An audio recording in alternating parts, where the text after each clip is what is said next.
Panggilan telefon daripada telefon yang sama 20 tahun lalu. Hai, Assalamualaikum dan salam sejahtera. Bersama saya lagi Abang Beruang dalam ulasan Abang Beruang. Hari ni kita nak ulas filem Korea pula. Dah lama saya nak tonton filem Korea ni. Tajuknya Call ataupun The Call. Rasanya Call. Filem Korea mengisahkan tentang gadis yang boleh dia balik ke rumah lama dia. Rumah parent dia lah. Orang kata lepas orang kata mak dia sakit kan kat hospital, dia balik ke rumah parent lama dia, rumah lama dia ataupun rumah dia. Jadi kat situ dia pasang telefon. Benda pertama dia buat, sebab telefon hilang, dia pasang telefon lama dan dia cuba call balik telefon dia lah. Dan entah macam mana dia dapat panggilan telefon yang sangat-sangat misteri tau. Telefon tu suruh dia bantu macam telefon daripada seorang gadis nak suruh bantu budak tu suruh cakap datang ke alamat ni, dan alamat tu adalah alamat yang sama. Dan kemudian kita pun dapat tahu yang itu adalah panggilan telefon daripada rumah tu, daripada telefon tu 20 tahun lalu, yang mana dalam rumah tu ada budak yang duduk, orang kata remaja yang duduk bersama dengan ibu tiri dia, dan dia sepertinya didera. Macam tu kan. Jadi panggilan tu minta macam minta tolong sebab mak dia macam buat upacara buang setan tu dengan dia ni. Katanya dia ni ada kerasukan setan, something like that. And then cuba tolong dia. Dan okey, jadi bila dia orang dapat tahu dia yang masa depan ni tahu, ni dia dapat tahu yang ini adalah dia, macam tu dia pun baca berita yang dapat tahu yang perempuan ni akan dibunuh oleh mak tiri dia tadi. Ada masuk berita yang dia akan dibunuh. Jadi dia selamatkan, dia bantu untuk selamatkan perempuan ni, dan perempuan ni selamat. Dan kemudian bukan silap. Sebelum tu perempuan ni bantu dulu yang masa depan ni dengan dia cerita yang mak dia bapak dia mati dalam kebakaran kat rumah dia masa dia kecil. Jadi yang perempuan yang daripada masa lalu ni bantu tau. Dia kata tak apa, dia boleh tolong sebab katanya mak dia cuma lupa nak matikan api kat dapur. Dia pun pergi rumah, naik bas gigih kan, pergi tolong orang tu kat rumah tu dan terselamat. Dan masa depan perempuan ni, yang kat depan ni, realiti dia semua berubah. Mak dia hidup, bapak dia hidup lagi, dia hidup dengan family dia dekat dalam rumah tu.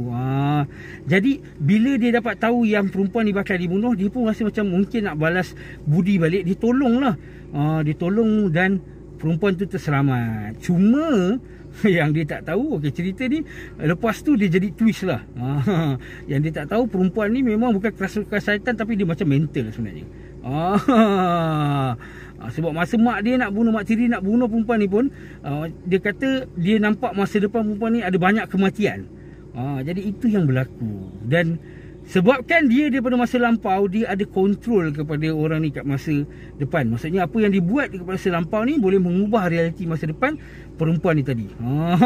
Jadi itulah dia twist cerita ni. Saya terus beritahu twist sebab cerita ni memang dia bawa sampai ke tengah, dan itulah cerita bendanya. Dan yang menariknya, mula-mula kita tengok macam, saya pun rasa macam ni mungkin yang thriller dia adalah dia nak bantu perempuan ni untuk selamatkan daripada mak tiri tadi yang jahat daripada pembunuhan. Ingatkan itu. Rupanya thrillernya lagi, dia nak bantu diri dia sendiri supaya tidak diancam oleh pembunuh dari masa pembunuh bersiri pada masa lalu ni. Jadi itulah thriller cerita ni. Jadi untuk anda yang nak tonton cerita yang ada time terlalu, dia tak terlalu pening, mudah aja. Dia macam orang kata, dia ambil teori masa yang orang kata bila ada benda dirubah di masa lalu, masa depan akan berubah. Jadi cuma dalam cerita ni, watak utama tadi tu yang daripada masa depan tu, dia ada kesedaran lah tentang perubahan yang berlaku. Jadi dia merasa lah, lepas orang ni kena bunuh, tengah ni hilang kat masa depan, kecederaan yang dibuat. Mula-mula macam happy tau, orang tu siap hantar barang daripada macam dia tanam kapsul apa-apa kan, kapsul masa ke dia tanam, jadi benda tu sampai ke depan. Jadi tapi lepas tu benda tu jadi lagi thrill, ada pembunuhan yang berlaku, ada, memang menarik untuk ditonton. Kalau anda suka cerita yang thrill, misteri, boleh tonton cerita ni. Kemudian dekat hujung dia ada spoiler sikit lah. Spoiler dekat hujung dia, mungkin ni boleh explain sikit lah. Dia orang yang tanya apa maksud dekat hujung tu. Dekat hujung tu, untuk yang tak nak dengar, belum nak tengok, pergi tengok. Tapi ni untuk yang ni memang betul-betul kat ujung punya spoiler. Jadi untuk yang nak tahu, saya punya pendapat dekat ujung tu, kalau ikutkan dia dah selamat, mak dia pun dah selamat, dan perempuan tu terbunuh sepatutnya. Tapi entah macam mana rupanya perempuan tu tak mati, dan perempuan tu hidup sampai ke masa depan. Yang jahat ni lah, dia beri amaran kepada diri dia untuk masa lalu, dan dia berjaya ubah lagi, dan mak dia pun hilang. Budak ni masih lagi terperangkap bersama dengan dia. Maksudnya perempuan tu yang sepatutnya mati, rupanya tak mati lagi. Lepas tu dia bila sampai ke masa depan, dia pesan kat diri dia bila dia dah tua, dia pesan kat diri dia dalam telefon lah, panggilan telefon, untuk buat ni, dan dia berjaya selamat. Dan masa itu berubah lagi daripada mak dia ada tu tak ada. Itu yang jadi macam tu. Dia macam bagi alternate ending tau. Kita dah macam bahagia, rupanya dia selamat, mak dia terselamat, tiba-tiba mak dia hilang balik.